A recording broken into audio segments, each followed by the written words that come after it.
listening to the Patriot Nation podcast.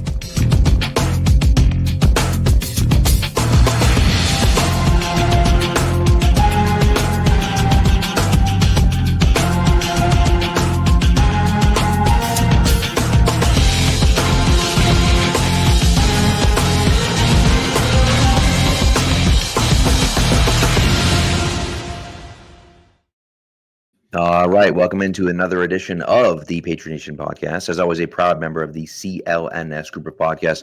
Make sure you download and subscribe to all of the great shows on that network. But today, it's a special afternoon edition of the Patriot Nation podcast with your boy Pat Lane and my guy Matt St. Jean. And Matt, first of all, I hope you had a great holiday. Second of all, here's the question I want to lead off with today. Oh boy, are the Denver Broncos for real? It depends on how we define for real. I will say that, last night was a Thursday night game, so it's a short week on the road against a divisional opponent, and I just don't want to take too much away from that. I don't want to overreact to a Thursday night Christmas game late in the season and say, this team's not that good. Right. The flip side, the Broncos defense has been surprisingly leaky for a little bit now. They're not the Texans defense feels more imposing to me right now than the Denver defense, I think. But the flip side here is I think if you were the one seed in your conference, which the Broncos are one home win away from wrapping up, I think it's hard to say you're not for real. But just with their home field advantage, they have to basically win 2 coin flips and they're in the Super Bowl. Which is definitely a fair point. Definitely a fair point. The one argument that I'll make kind of against them is that they last night tied the record, right, set by the Chiefs last year and the 2022 Minnesota Vikings. They've now won 11 one-score games. And that's awesome. It's awesome to play well under pressure, and it's awesome to, be able to kind of be that team that, kind of always pulls it out in the end. Yeah. The only thing I'll say is that the 2022 Minnesota Vikings lost in the first round to Daniel Jones and the New York Giants, right? So no, they were 13-5. They were 13-4. I guess at the end of the year, they didn't have the record that these Broncos have, and I think at least that Bo Nix at least is, you can argue, is a better quarterback than Kirk Cousins. And Cousins famously doesn't play well in big moments, although he had 8 incompletions in that playoff game when they lost 31-24. So, is the Broncos defense better than the Vikings defense back in 2022? Sure, and all those things, but you have that many close games. And listen, we can talk and say, they're battle tested and they're this and nothing impacts them. And it's well, yeah, but then there's also an element of you just can't put teams away. And we've been talking about that with the Patriots now for a while. I don't feel like anyone talks about that with the Broncos. No one mentions, wow, the Broncos just can't put teams away. All they talk about is, no, Bo Nix has done a great job of coming back and making great plays in big moments, but they have an opportunity to step on the throat of their opponent, and they don't do it. And, that to me is a concern moving forward. I don't know if the Patriots can beat them in the playoffs. I don't know if they're going to have to beat them in the playoffs. And so that's, I guess we'll see what happens. Well, I did think, I thought Denver played really well in the second half last night. I thought they just kind of were all right, this is what we need to do to win the game. They just kind of choked the life out of Kansas City.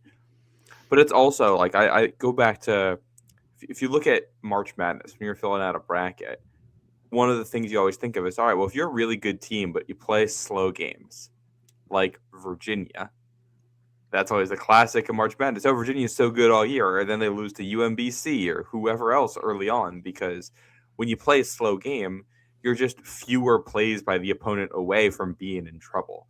And that's kind of how Denver felt last night. They won. And they did really choke the life out of Kansas City in the second half. You're also one bad play in the second half there away from that game totally flipping on its head. Right. So, yeah, their defense since the bye week, so this is since week 13, ranks 18th in EPA per play. and they're not playing great offenses in that span. Like you do get Jacksonville, Trevor Lawrence, you do get Green Bay, but both of those games are at home. That Green Bay game is with a lot of guys getting banged up during it, and no Tucker Kraft in that one. And this also includes a game with the Marcus Mariota Washington Commanders, a game against the Raiders, and this game with Chris Olajuwon and the Chiefs. That's 3 bad offenses that you should be playing in that span. And this defense has looked wholly mediocre in that span, which I don't think is a great sign for them. I will say like this. Their run defense in particular feels like it's becoming more of a weakness, and their pass rush is really good, but like it does, like I don't know, it feels like it relies a lot on speed rushers getting a jump, and if they don't get that jump, right, not and like Riley Moss has so many penalties. Well, and so this is, and 618 says it too. They're struggling to get, the Chiefs really had like third stringers out there, and I do think that Mahomes probably wins that game. Although the way he played this year, maybe not, but. You know, it was a 1-score game in the second half at home. Like I do think that the Chiefs probably win that with Mahomes. Yeah, and again, Olajuwon had them driving at the end of the game. Like Chris Olajuwon has them driving at the end of the game to try to win the game. It's just like that seems strange to me that we're giving up those things. Yeah, it's like they should be. I wonder if they're defensively a team that maybe peaked too early in the season, maybe peaked before the bye. Right. So, and it's interesting, like they're not, like what is it? Pro Football Reference has something that they call the symbol rating system that they use to evaluate teams, which just I think looks at, your point differential and your strength of schedule to figure out where you rank among teams. And that has the Broncos as the 11th best team in the NFL. Yeah. Which kind of feels correct, but I also think the 11th best team in the NFL can win the Super Bowl if you're put in a position for that. It does feel like this Denver team is going to be matchup dependent. Well, what's interesting is this is, they're 1 win away from having the AFC playoffs go through Denver. They're also a loss and a little bit of help away from being like the 6th seed. Right. It's pretty crazy. How you feel about them is going to change a lot. If they're the 6th seed, I'm not like, if they're the 6th seed, they're probably going to Jacksonville. We saw that game last week in Denver. In Denver. I think, I think I know how you feel about how that would go. I also don't play them against Buffalo. I think Buffalo in particular would be a bad matchup for them. I think that's one of the teams. It's like they have the running game to just consistently maul them down. Right. It's interesting, and that's gonna be the fascinating thing to kind of see where, how things shake out with the Patriots this weekend, and you kind of get to this situation where, what do you want if you're the Patriots? You want the 1 seed. You just that's what you want is the 1 seed, right? But then it's like, how do the pieces fall around you? And, who else gets knocked out? And ultimately, at the end of the day, when you're talking about playoff seeding, I do think part of me thinks, and this is insane to even think out loud and say out loud, but part of me thinks that in 2015, the Patriots wanted to avoid the Pittsburgh Steelers. And that's part of the reason why they did what they did at the end of the season. They didn't get the number 1 seed, which is stupid, incredibly stupid. But the thought process was the best team in the AFC is the Pittsburgh Steelers, not named the Patriots. And so if you can avoid the Steelers until the AFC Championship game, then you're fine. The way it worked out was that Pittsburgh beat Cincinnati, and Antonio Brown gets knocked out of that game by Vontaze Burfict. And Pittsburgh goes in and still almost knocks off Denver in Denver, but they lose. And the Patriots have to go into Denver, and they lose in Denver because they don't have enough guys and because that defense was incredible. And it's because Steven Gostkowski missed an extra point. Right. And so, had the Patriots played for that 1 seed, remember that was the Jets game where they elected to kick in overtime.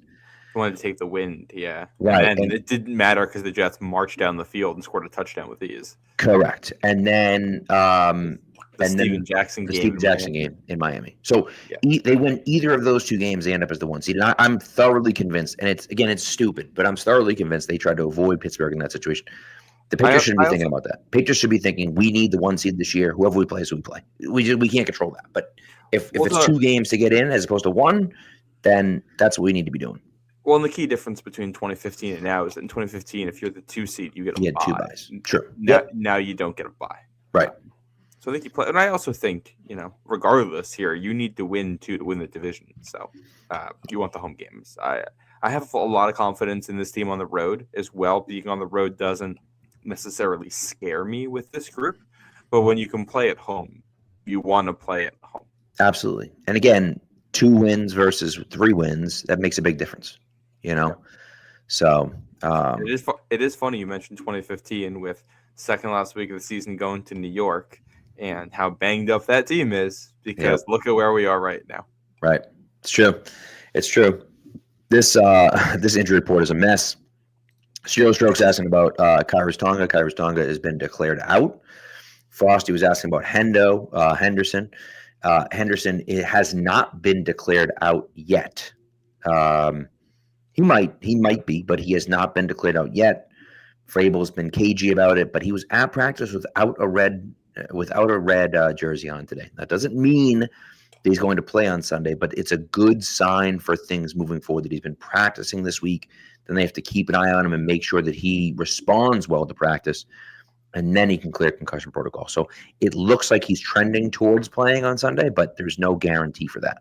Well, I don't think anyone will know until I think tomorrow is when he'd have to clear that. I believe so, yeah. So we'll probably know tomorrow. The full list that Vrabel gave earlier, the guys that are out. So Tonga, you mentioned.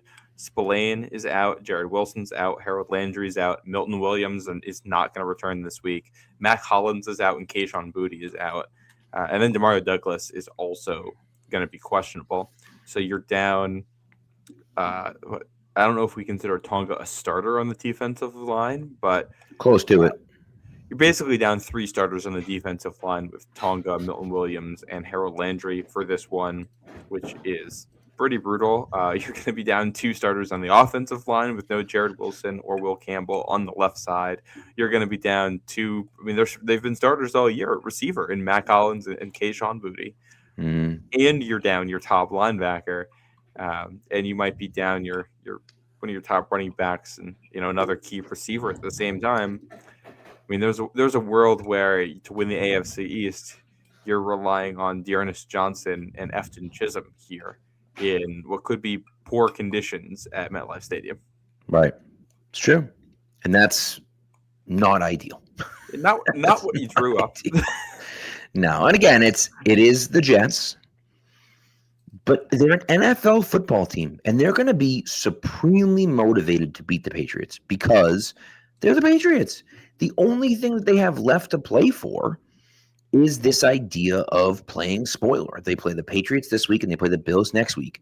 So you have an opportunity to shift what happens in the division in these last 2 weeks. And as unlikely as it will be, because the Jets are terrible and they're a joke and they don't have a quarterback and it's a mess, if they were to somehow win those games, that redefines the entire season for those teams. And obviously it impacts their draft positioning and blah, blah, blah. The guys that are playing there, and I thought Max Crosby said it the best. Like Max Crosby, they were talking to Max Crosby about, like, what do you think about the draft positioning? What do you like this game is for draft position? And he's like, I don't give a shit about the draft. My job is to be the best pass rusher in the world, and that's what I'm going to do. They don't care about the draft. These guys are focused on playing the best that they possibly can play because some of them may not be on the Jets next year. So it's an audition tape for other teams. Some of them might be fighting for a spot on the Jets, and it's an audition tape for Aaron Glenn and his staff. And so, those guys aren't going to lie down. Now, are they as talented? No. Is the coaching as good? I don't think so. But they're still professional athletes, and they could still win this game if the Patriots aren't careful. And so, yes, guys are sitting out. Yes, it's just the Jets. But, the Patriots, I think, understand, like, You can't mess around in this game. This isn't a game like, oh, we're just going to walk in and kill them. Like, doesn't matter. It's the Jets. It's a playoff. It's playoff atmosphere for the Patriots, and it should be for the Jets as well. Yeah, and even if like I don't really think what effort that you're gonna get from the Jets until you show up. I do think this is a game where, well, if you put 17 on them early, they might just fold and kind of run out the clock and go home.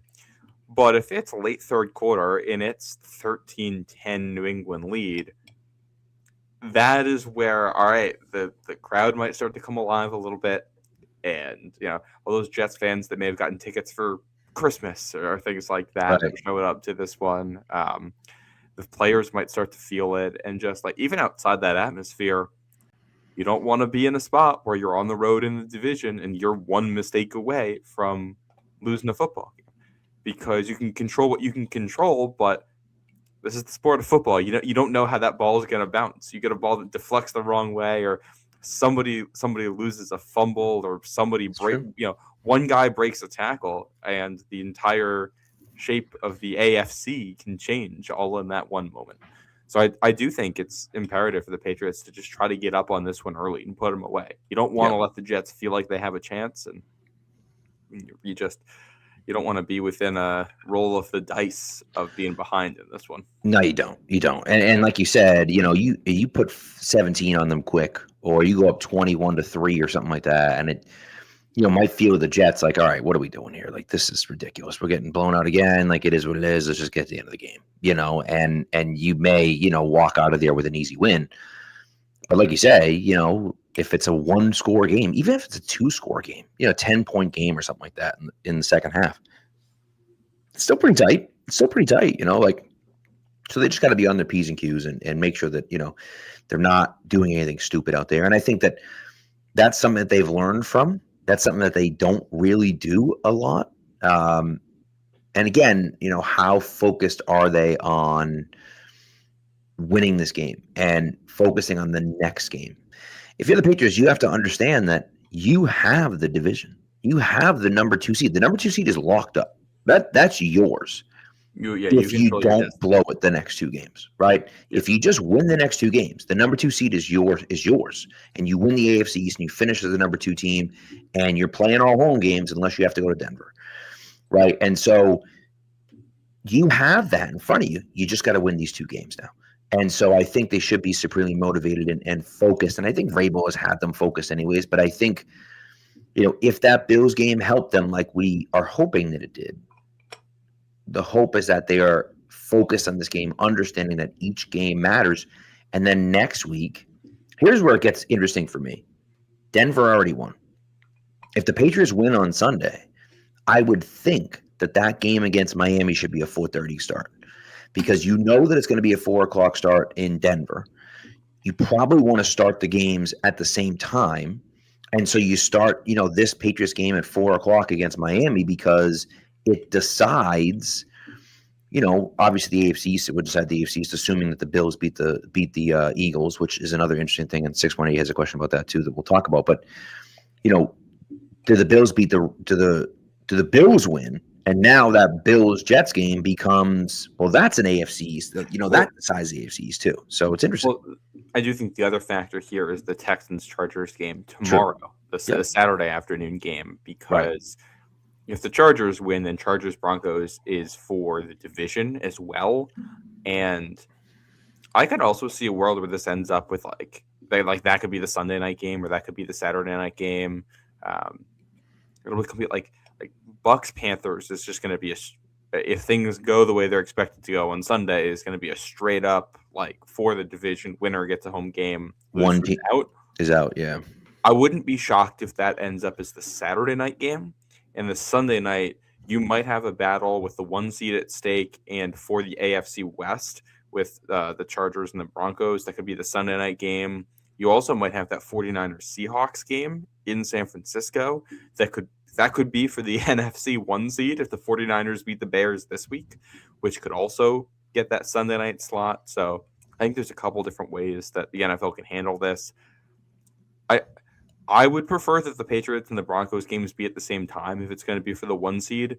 I also wouldn't be totally shocked if they don't, just because like the Patriots are at home against the Dolphins. We're going to be expected to win that game, and they might just feel comfortable saying, "Hey, we need to spread games out." So this is just going to end up in the 1:00, and we're going to assume the Patriots are going to win, and the Chargers Broncos is going to be the 4:25 game. Right. So, well, we will see how they land on this. But yeah, it's a Jets team that's pretty banged up too. I think Will McDonald and Mason Taylor are both out for them, as a pass rusher and their top pass rusher and their top pass catcher. He has the most receptions on the team, does he not? Well, I believe in second in receiving yards behind Garrett Wilson. Yeah. Breece Hall is next up. The Jets, because Mason Taylor and Garrett Wilson are out right now, Breece Hall is their best hope for someone to get to 400 receiving yards on the season. It's insane. It's insane. Which is kind of incredible. Then again, the Vikings won on Thursday with 3 net passing yards, and they didn't just win; they blew out the Lions with 3 net passing yards. So somehow, I don't think this Jets defense is going to have the same effect on. Probably not. Probably not. The starting quarterback for the Jets is going to be Brady Cook, undrafted out of Mizzou this year. Has not played great in his NFL career so far. Probably named after Tom Brady. Maybe not, but most likely named after Tom Brady. I didn't see many kids named Brady. He was born in October 2001, so that would have been pretty bold to name him after someone who was probably not there. 2 or 3 starts into his career. He's that old, huh? Well, I guess it makes sense. Undrafted. Yeah, when he was a 5-year college guy too. Yeah, yeah. So, we'll see.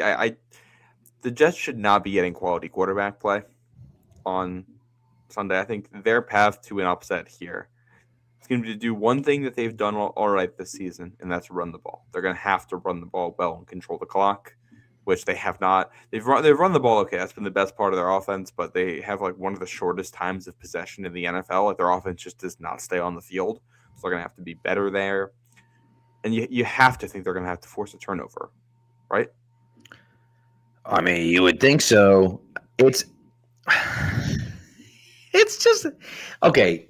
How is it even possible to go 15 games without an interception? Like, how is that even possible? I get it. I understand, right? The defense isn't good. They don't have a lot of good players, but like, they're guys. There are guys there. And you've played some terrible teams. You played the Dolphins twice, for God's sakes. Like, you've played teams that like to throw interceptions, and you just 15 straight games of interception is mind-blowing that could even be a stat. How is that even possible? It just seems crazy to think like, okay, we can't even force a turnover. And Aaron Glenn's supposed to be a defensive coach. Yeah. Well, and they just, like, they kind of have a secondary of guys who are just, like, not ball hawks. Like they're guys who can get their hands on the ball, but like Brandon Stevens is their top corner. This is his 5th year in the NFL. He has 2 career interceptions. One of their other corners is Zaria Thomas. I don't even know if is he playing this week? I think he is. Is he a 2nd-year guy? He's or a 3rd-year guy? He's a rookie. Okay, I knew he can. Is he UAB? No, that's not right. Is it? No, Florida State. Just doing it off the top of my head here, Florida State. I knew it was somewhere down south. I couldn't remember exactly. But he only had 2 picks in college. They had Sauce Gardner, but like he's obviously not there anymore, and you're not going to throw at him. You would just think by accident, ball gets tipped in the air or something like that, and someone comes down with a fluky interception, or some quarterback just makes a horrendous throw, and it's just right to. I mean, how many times has Drake May? Drake May's done that 3 or 4 times. Drake May has been incredible this year, and he's done that 3 or 4 times. You just throw it to a guy. It's just like by accident. You know what I mean? Yeah. Like, yeah, and they have a lot of guys on this team who just are not like in their history as DBs have not been ball hawks. Yeah. So it's just like they're not. Like on one hand, they should have more picks than they do, just by sheer luck. Right. But also, they got a roster full of guys who just have historically not been that good playing the ball. Like they're, I didn't see anything. I don't think Zaria Thomas is playing. Is he an injured reserve? Yeah, he is. He's not even in there right now. Yeah.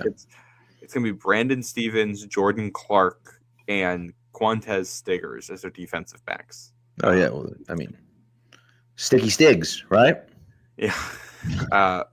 Malachi Moore and Dean Clark at safety. I mean, there's no one in the secondary. So No. Well, and listen, I get it, right? I understand. Like, it's not, but you would just think by accident. Like you have some linebackers, maybe a guy drops into coverage and, picks off a pass or something like that. Like, you just like, I don't know. It's just crazy that hasn't happened to them this year, I think this week, May is not someone that usually puts the ball in harm's way. He's been one of the cleaner throwers in the NFL this year. But on a week like this, where the weather's probably not going to be great, it's definitely going to be cold and it might be raining. And you're just not going to have good receivers. Like, it's going to be Stephon Diggs. And, like, there's a real chance it's Stephon Diggs, Kyle Williams, Efton Chisholm. That's right, baby. Efton Chisholm. Receiver depth chart. Patriots Nation rejoice when Efton Chisholm has his first catch. Probably, you would think, has 2 catches for 12 yards. And people go, oh, my God, look at this guy. He's so good. But there's, there could be a play here where Mays is looking for Kyle Williams to run a route one way, he runs it the other way, and you throw it right to a defender. And, like, those are the things you have to try to avoid. I think if you're New England, like, you're almost trying to do the opposite of the Jets here. Like, even though their backfield's a concern, I think you probably just want to put 2 tight ends on the field because you're going to – like, I'd rather have Austin Hooper out there than Efton Chisholm. Or Kyle Williams. Like, Kyle Williams has made his plays, but, like, I think Kyle Williams is someone who's going to be a role player for you. Down. I think you want 2 tight ends. Yeah. Maybe an extra offensive lineman, and you want to see if you can dial up the running game. You're also – I say this, you're also banged up at tackle. Morgan Moses and Thayer Munford are on the injury report. It's crazy. And who knows if they're going to have Henderson. Maybe CJ Dupree, baby. That'd be nice. Also, Serial Stroke says, am I crazy for thinking Westover is going to catch a TD?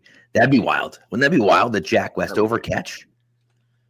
That would be crazy. By the way, Dupree also did not practice today with an illness. Oh, my Lord, dude. Carlton Davis did not practice today with an illness. Yeah, not great. So, not great. I would assume those guys are probably going to be healthy by Sunday, but not ideal. Half the team's got the flu, half the team's hurt. That's not good. Charles Woods is limited right now. Yeah. Anthony Jennings is limited right now. Those guys are not even being listed as questionable. So, you'd think they should be good to go on Sunday, right. Assuming something doesn't get worse between now and then. But then that guy's playing at full strength, which is we talked about the late buy. It was like, all right, Patriots can get healthy late. Nope, didn't happen. Yeah, they've gotten injured late, which is not ideal. So the good news is Milton Williams is back at practice. I would expect him to play next week sparingly. I would expect him to get his feet wet. You kind of get his feet wet at practice this week, kind of get him ready to go again. And then next week you give him a few reps on the field. Just a few. You're not playing him for, 30 snaps or anything like that, but just a few reps on the field. And you see what happens. I would assume that Will Campbell might be back to practice next week, but I would think he's definitely not playing at least until the playoffs. I don't know for sure, but it just seems like that kind of 6-week injury for him, where that's another reason why the bye is so important, because if you can get the bye, there's a chance that he doesn't even miss a playoff game. And he's, a little bit more healthy when he comes back. So we'll see. Yep. When it comes to just the results of this one on Sunday, it's like if you win, you're 1 home win away from guaranteeing in the 2 seed, and then likely, likely 2 home playoff games. If you win the first one, you're going to get a second home playoff game. Correct. If you lose, odds are you're going to be either the 5 or the 6 seed. Right. Which means you're either going to Pittsburgh, which a team you can beat, but a team you've lost to at home already this season. Correct. And you're probably favored in that matchup, but you're not going to feel great about that. No. Or you're going to Jacksonville or Houston, whoever the 3 seed is, and that feels like a tough matchup at this point. Yep. And so that becomes, just you control your own destiny. You've won these games before. You just got to go and take care of business. Is really what it comes down to. And if they end up as the 5 or the 6 seed, they've done it to themselves, right? Like you have the opportunity. You're playing two bad teams the last 2 weeks of the season. You have to win these games. And yes, guys are hurt. Yes, people are banged up. Everyone's banged up all across the league, right? Everyone is. The Jets are starting Brady Cook, for God's sakes. Like, just teams are hurt. It's just the way it goes. And so you have to be able to push through that and, and win the game regardless of the situation. So, what's that? Rule 76, no excuses, play like a champion. Like, you got to do it. So, yeah, you got it. Anyways, you want to do an ad read and then we'll continue. Yeah, works for me. All right. So this ad read, of course, for Prize Picks. It's a holiday season, the best time of year for sports, bowl games, basketball matchups, playoff pushes. It's all happening at once. And while you and I are out here making decisions every day, what gifts to buy, what to eat, which game to watch, there's one place where it feels great to be right: Prize Picks.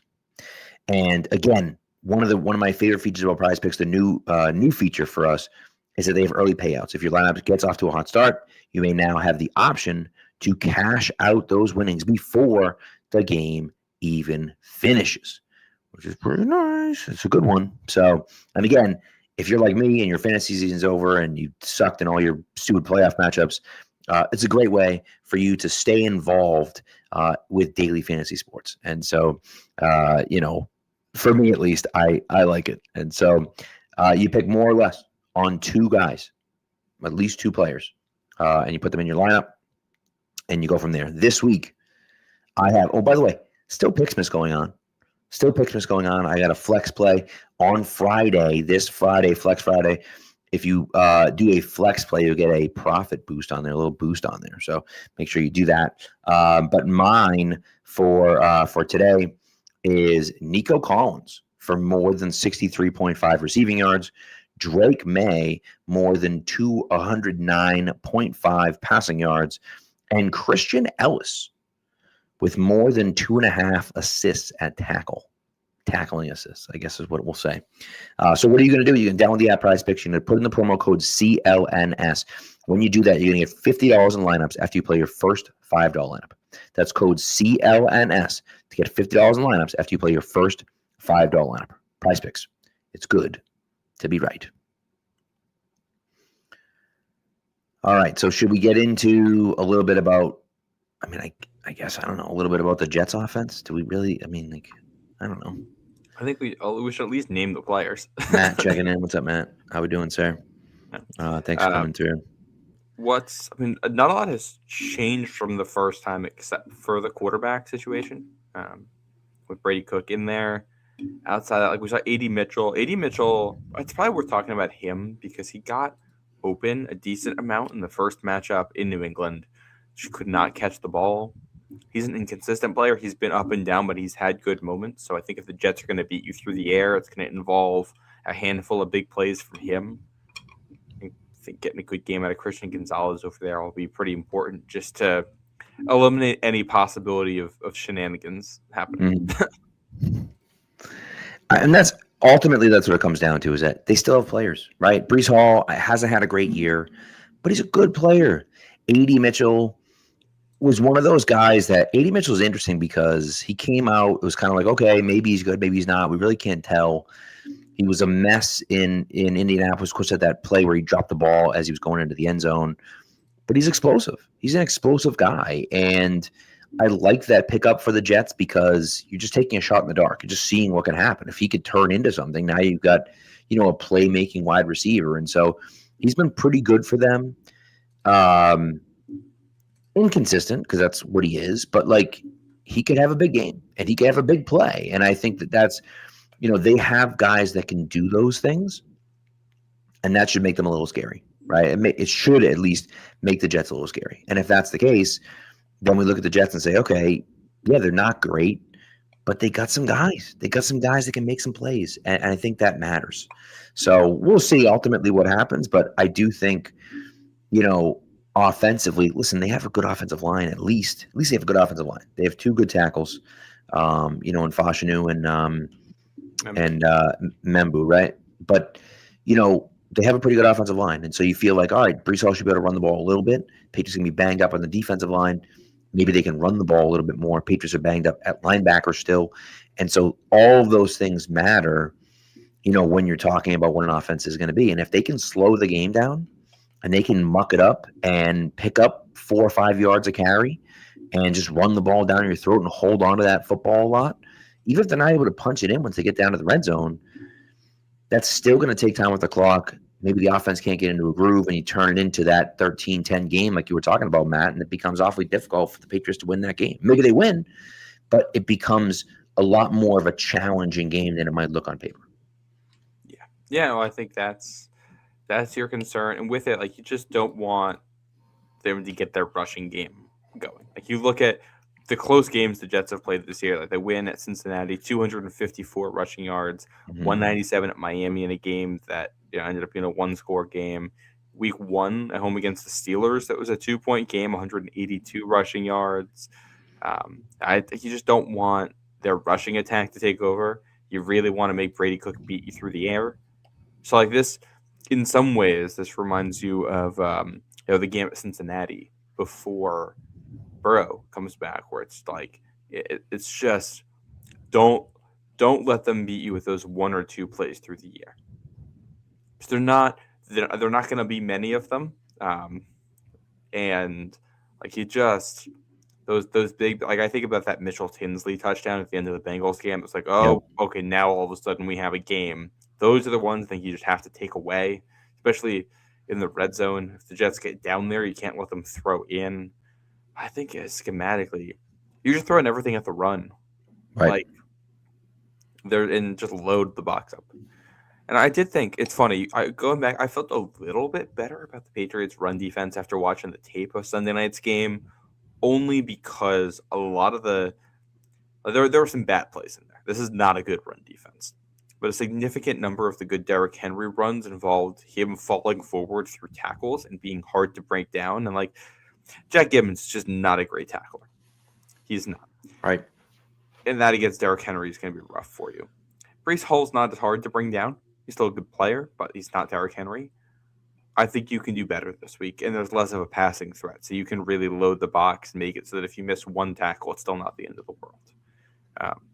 Long term, I do think their biggest issue with run defense is that they rely really heavily on getting edge penetrate. Like, the whole scheme with run defense is for the edge to get up the field as far as possible on the outside runs, so that the running back has to take a longer path to get to the hole, and that gives your second level players time to get there.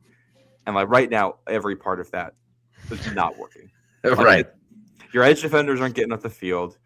Another key part of that is, like, you need your defensive tackles to either get up the field or to hit multiple offensive linemen. Because what's happening is, like, okay, well, the tackle is pinning Caleb on Chasen with ease, and he can't get up the field.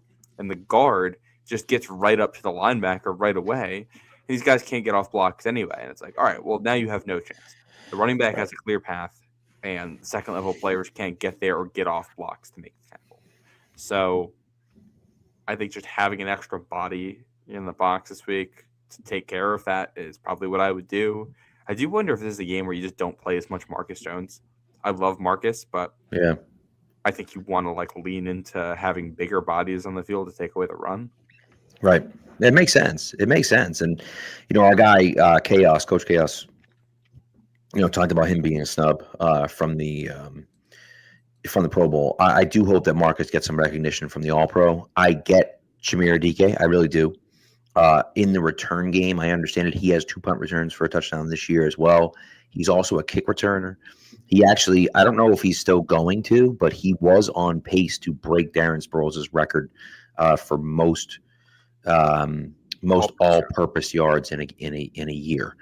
I'm not sure if he's quite there still, but I'm sure he's getting close. And regardless of whether he breaks that or not, he's been fantastic this year as a return guy. I think because he's the kick return as well, he gets kind of a little bit of an edge over Marcus. I can see that.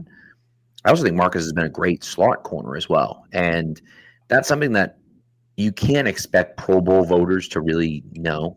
They don't know those things. Like, they just don't. All the corners for a Pro Bowl are going to be outside guys because that's just the way it works. They just don't know what a slot corner even is. Half the people that are watching don't know what a slot corner is. So you're hoping that the All-Pro team, he gets kind of that second team all pro nod, whether it's at punt returner or whether it's at, slot corner or whatever the case may be. Because he's been very good. But to your point, if you're focused on stopping the run, to put an extra safety in the box, right? And Marcus is good against the run. But if his sole purpose out there is going to be to stop the run, it makes sense to have a safety out there and not, a guy like Marte Mapu as opposed to, Marcus Jones, because he's going to be a better run defender. And ultimately, I don't want, as much as I love Marcus Jones, I don't want his sole purpose to be out there to stop the run because he's a small guy. I want him healthy for the playoffs, So I think it makes a ton of sense to have kind of an extra safety on the field. Hey, Pat, you gave a quote from Max Crosby on this episode, correct? Yeah. What was the quote again? He said, "We don't care about. I don't care about the draft pick. I care about being the best pass rusher in the world when I'm out there." So tweet from Ari Myrov from 2 minutes ago. Developing. Raiders defensive end Max Crosby has been shut down for the season. He disagreed with the decision and has now left the building. Yep. There you go. Great things happening in Vegas. What an absolute disaster. What an absolute disaster. And I'll tell you, Pete Carroll was not getting enough. Bill Belichick got laughed at for an entire season because of the whole Jordan stuff and the fact his team wasn't playing as well and blah, blah, blah. Pete Carroll hasn't gotten any of that, it feels like. And he deserves just as much, if not more, than Belichick has gotten. And I think, he should just ride off into the sunset. Like it's not turning around. Just realize that you don't have it anymore and walk away because this is an absolute train wreck. Yeah, I agree. I would also add on to this. The Tom Brady element of this is why I am so glad that he's not a partial owner in New England. Yeah. Because I don't know if Brady's going to be a good owner or not. But if he was not a good owner and he was part of the problem in New England, that would make the situation so much messier. Emotional aspect. It would be so much harder to evaluate and make good decisions out of that. Right. Because no Patriots talking head, or I'm sure there are some Patriots talking heads that would love to do this, but most Patriots fans would not love to sit around and talk about how we need to get rid of Tom Brady as the owner. Right. It's an uncomfortable thing. I mean, even Cam Neely in Boston with the Bruins has had its rough moments. That's for sure. And I just think keeping those legacies separate is probably for the best for Brady and for the Patriots. Well, think about it this way, right? Think about it this way, to your point. Michael Jordan, a lot of people consider to be the greatest player of all time in basketball. He completely botched it in Charlotte. He was a mess in Charlotte. Nobody talks about that anymore. Nobody cares. Because it was freaking Charlotte. Who cares about Charlotte? Well, I do think the Charlotte fans are still upset about that. I'm sure the Charlotte fans are still upset about it. But the vast majority of NBA people don't care and don't think about that. Well, most importantly, the Bulls fans don't have to think about that at all. Correct. Yeah. Yes. Great point. And it's just it's the Raiders. Nobody cares. Great. Brady is great. And again, maybe he'll turn things around. It'll be fine. But right now, it looks pretty bad. He's the one he's the one that advocated for Chip Kelly. So which some of the reports about Chip Kelly were rough about him, not even knowing his own words for the plays they were calling, and it's not great out there. Of course, we got that little nugget mid podcast episode here about Max Crosby. But I do think that's separating the Brady legacy as an owner from his legacy as a player, something that I just think is important for all parties involved. So I'm glad he didn't come to New England, and for Brady's sake, still a fan of the guy. Hopefully, it works out for him out there. But this is not going well. They're going to need a full reset for the next year. It feels like so. Yeah. I will say, if Max Crosby ends up being available on the trade market, culture-wise and player-wise, that is a fit in New England. I feel like he is someone that would like and respect Mike Vrabel a lot. And that, I don't know what the cost on that would be, but I would be interested if he was available. 100%. And I think that really, to me, that makes a ton of sense. You talk about a guy that just wants to win and is out there to win and works his butt off every day and like would buy into what they're doing here. And oh, by the way, is also one of the best pass rushers on the planet. Like that one would go pretty well. And it would take a lot. I'm sure it would take a lot to get there. You'd obviously have to trade your first round pick this year. I wonder if they would want 2 first round picks for him, probably. But a guy that's that good, is he 30 yet? I don't think he's 30 yet, is he? So he's 28, I think, right now. Yeah, a guy that good that's going to be going into his 29 year, like, I don't know. Yeah, let's see. And he's in the first year of his extension right now, so it's 35 in dead cap, I think, which you can absorb. I mean, dead cap doesn't matter as much to them right now. Right. Let me do the trade here. Hold on. Yeah, they only. Oh wait, never mind. If it's a trade pre-June 1st next year, they do save $30 million against the cap. So there you go. I mean, that would be.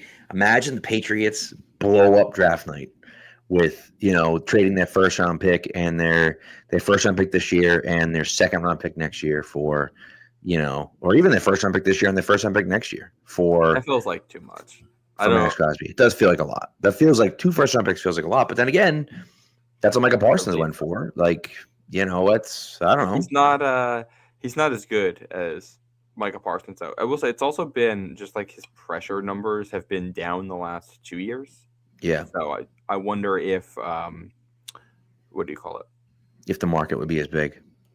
Yeah, like he's definitely a tier down from those guys. It's also partially just they don't have a good team around him. So well, that's the other part of it, right? But if he's not happy and he's got to get out of there, and depending on what people around the league think of him, like, yeah, I'd have to see the cost, but I'd be very happy with him with a trade for Max Crosby. Yeah. Just to put some numbers to it, by the way, 2021, 108 pressures, then 81, then 94 in 2023. So that's like his best years as a pass rusher. The last 2, 54 last year, 53 pressures this year.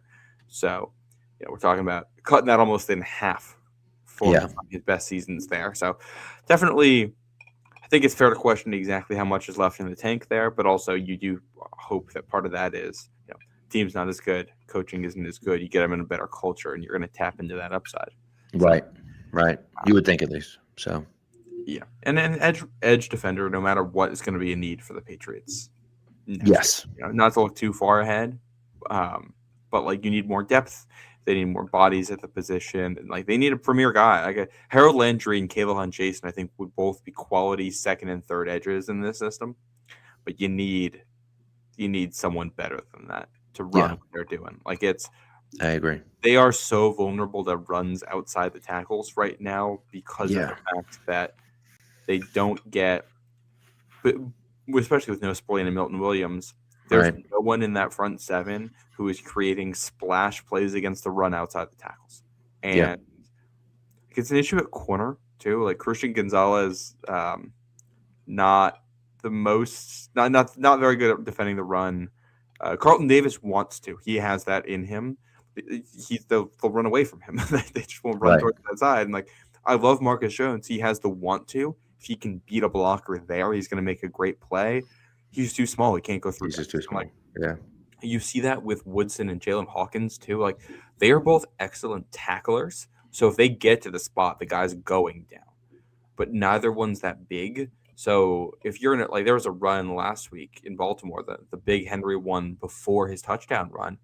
Jalen Hawkins kind of gets to the spot, tossed, and then he doesn't get like there's that play. There's another one where the left tackle just kind of guides him out of the way with like one hand because it's just like he can't put up resistance to that, and Hawkins knows it too. Like everyone all knows, well, we know who's winning this matchup. So I do wonder if somewhere in the box, if you want to add a bigger body, which I will say, Kyle Ducker's playing all right in Pittsburgh right now.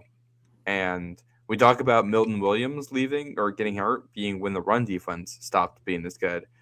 But they had a couple bad games with Milton Williams too. And I do wonder if maybe not having Kyle Duggar around, just to have a body that you could use in that role. something you're gonna have to replace next year. The bigger body safety of linebacker type, slot defender type. Right. It's true.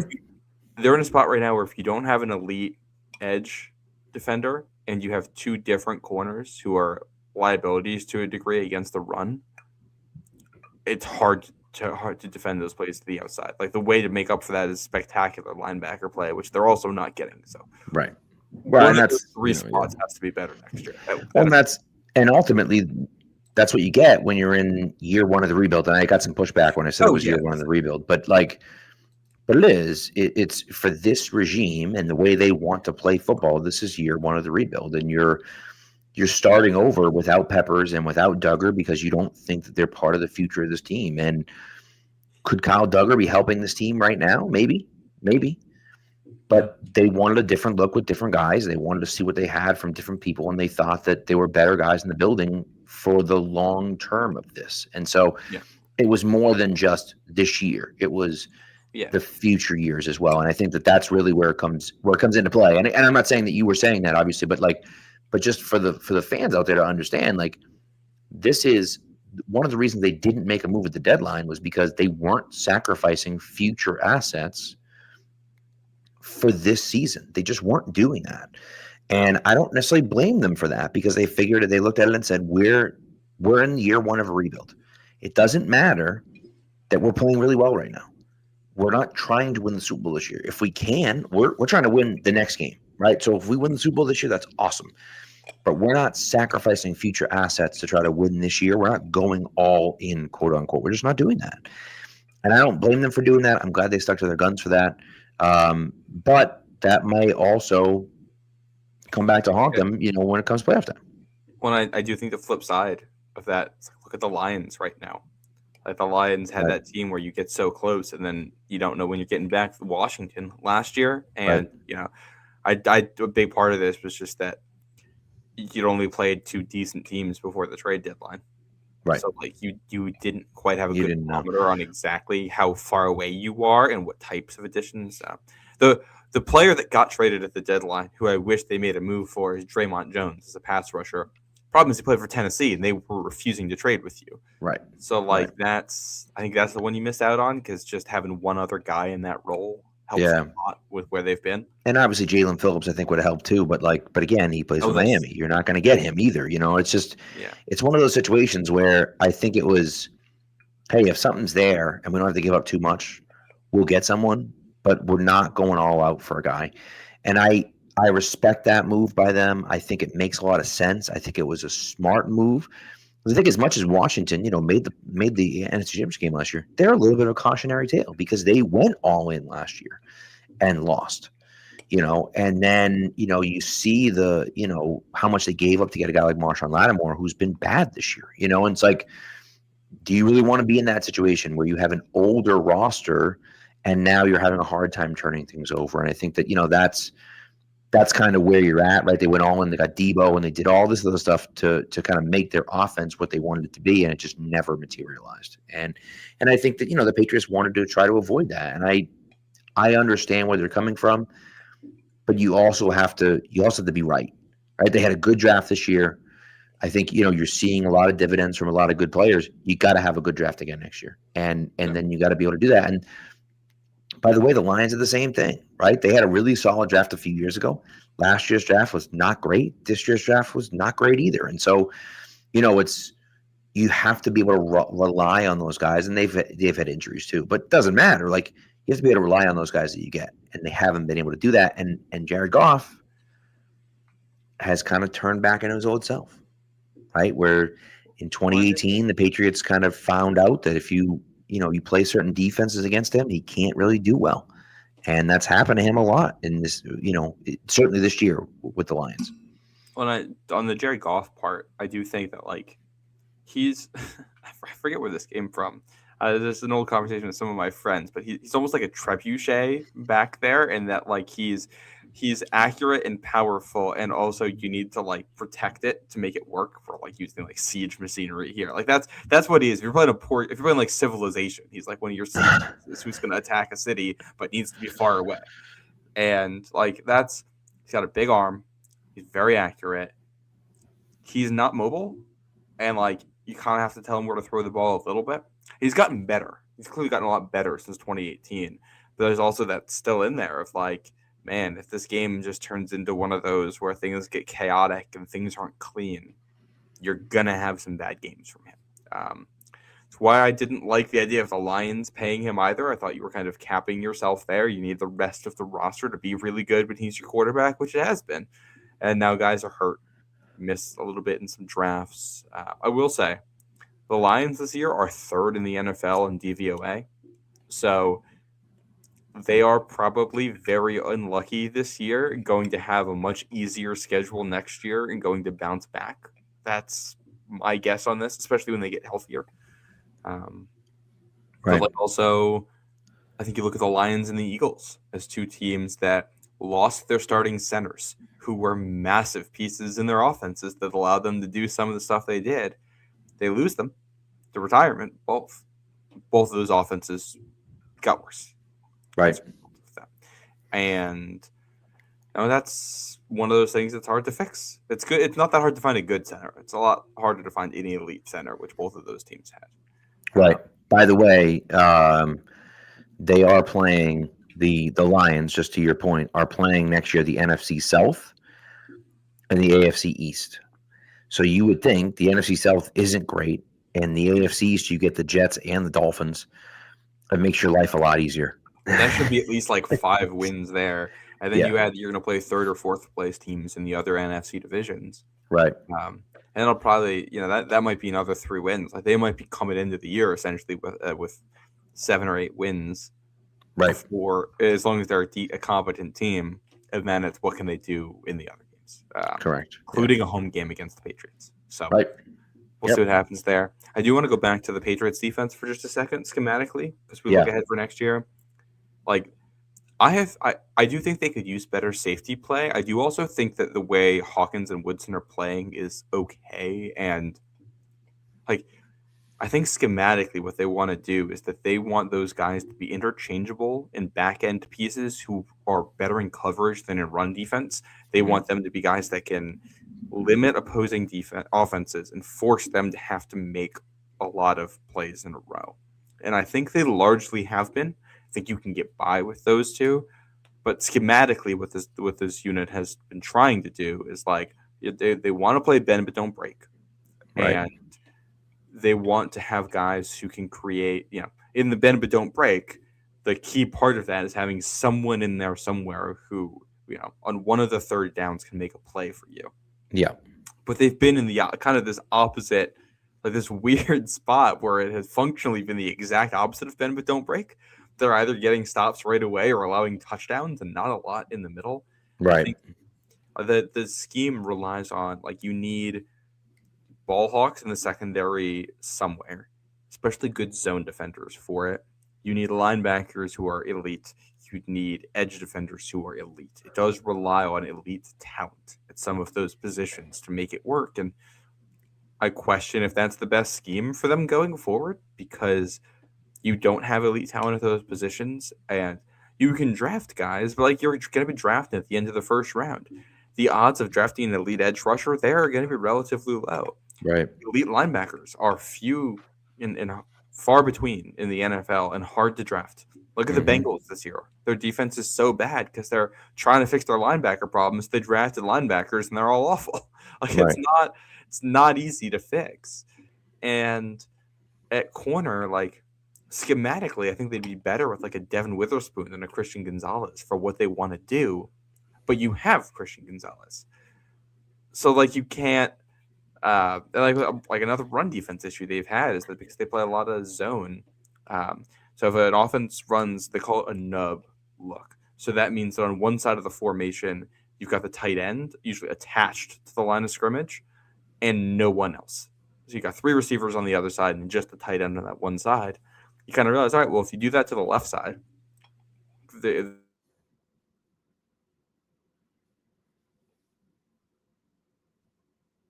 oh boy, I lost you, Matt. Are you still there? Oh boy. Seems like Matt may be having some technical difficulties over there in New York. But My assumption was that he was talking about how if you put that on the left side, then there's Christian Gonzalez. And I think it's not a conversation for today. Oh, you're back. I'm back. I'm wondering if we lost it for a second. I'm wondering if the snow is starting and that's causing some issues. It's certainly possible. It's certainly possible. This is a conversation for a different day, which is what I was just about to say. But if the Patriots are going to play this type of defense with a heavy reliance on zone defense, does that mean they look to trade Christian Gonzalez? And it's a conversation I do not want to get into today, but it's something to keep in the back of your head, Patriots fans. Christian Gonzalez, I believe, is one of the best man coverage corners in the NFL. A true elite lockdown corner. If you're not going to let him be that, how can you pay him $35, $40 million a year? I just don't know how you can justify doing that. Well, if there's, I look back at the Clinton Portis Champ Bailey trade, if we want to go way back, as that's a football trade, like a 1-for-1, player for player. Two guys who were good, just needed to be in different spots. And if you were going to trade Christian Gonzalez, hypothetically, right? I think that is the route I'd go. Is there someone else of similar age who is an edge defender who's a fit in your scheme where you can just go out and all right, you guys want to play man defense and we want to play zone. We need an edge rusher and you need a man corner. We'll just swap. Yeah.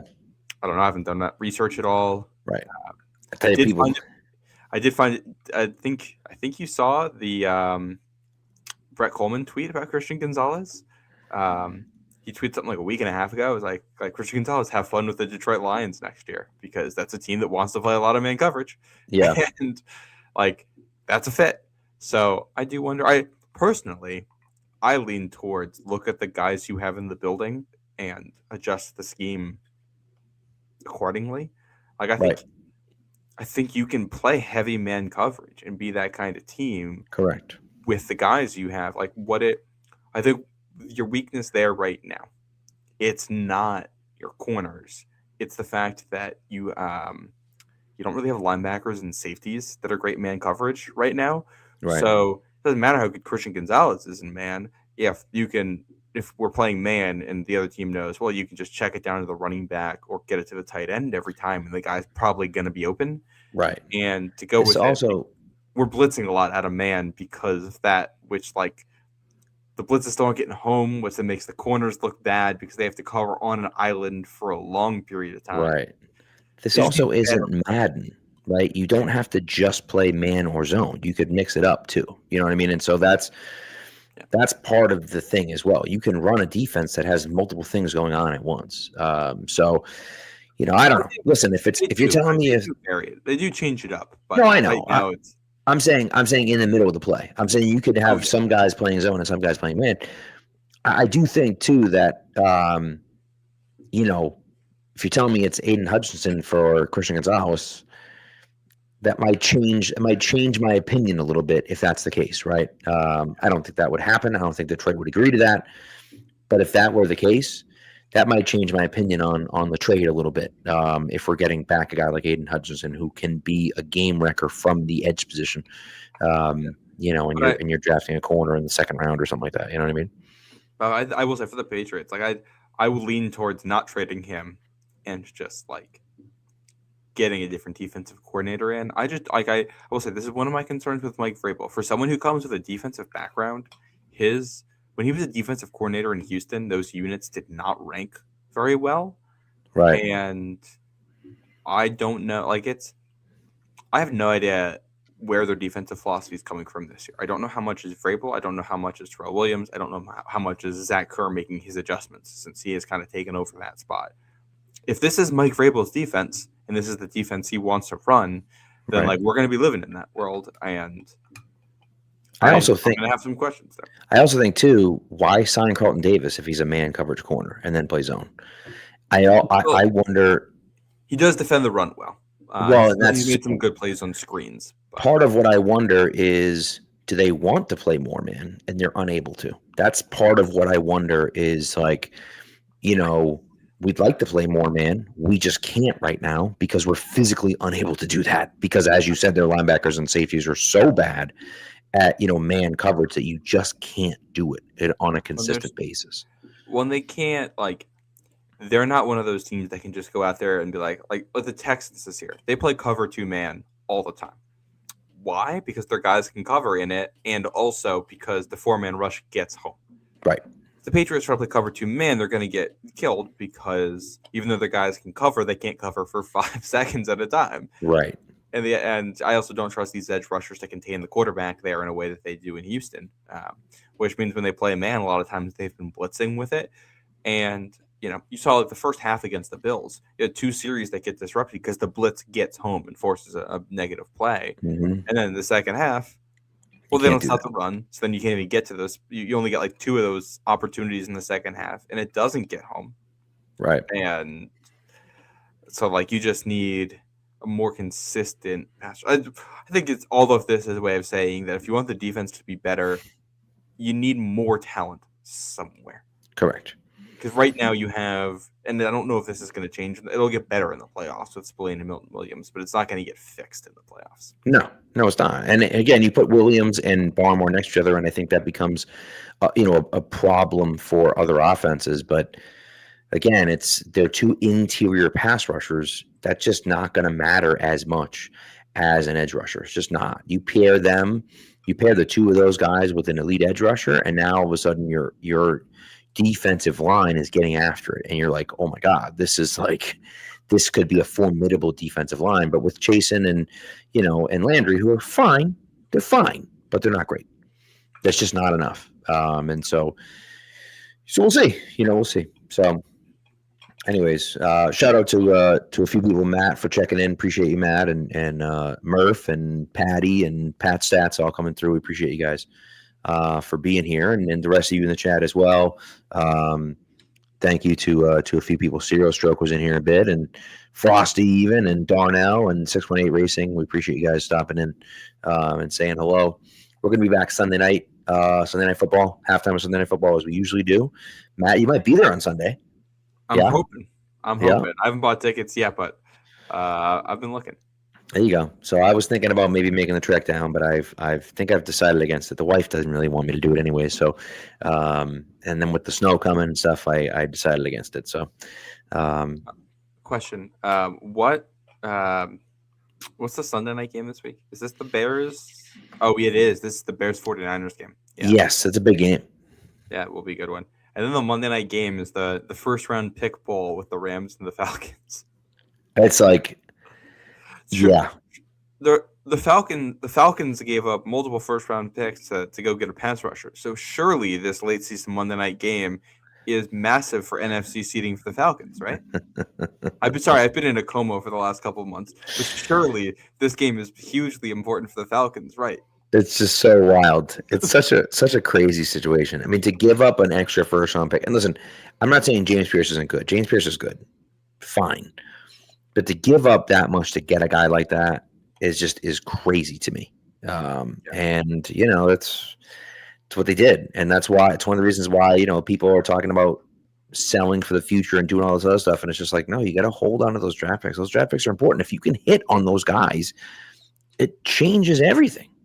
And so we'll see. But anyways, thanks for tuning in, everyone. Hope you had a great holiday. And we'll see you guys. Our schedule next week's gonna be weird too, because same kind of situation where New Year's is on Thursday, Wednesday's obviously New Year's Eve, and so we'll probably do a Friday show again. Although I have a game at 4:30 on Friday, so maybe I have work on Friday. Oh, okay. Well, maybe it'll be a late night Friday night then. A late night. You always Friday. do a New Year's Day show. We could always do it. That could work. We'll see how I'm feeling that day. Yeah, I'll be feeling just fine. I'm an old with kids, so I'll be. I won't be out late Friday night, Wednesday night. So anyways, well, thanks for tuning in, everyone. We appreciate you guys, and we'll talk to you Sunday after hopefully the Patriots beat the Jets, but we'll see after the Patriots play in MetLife against the Jets. Be good to each other and go Pats.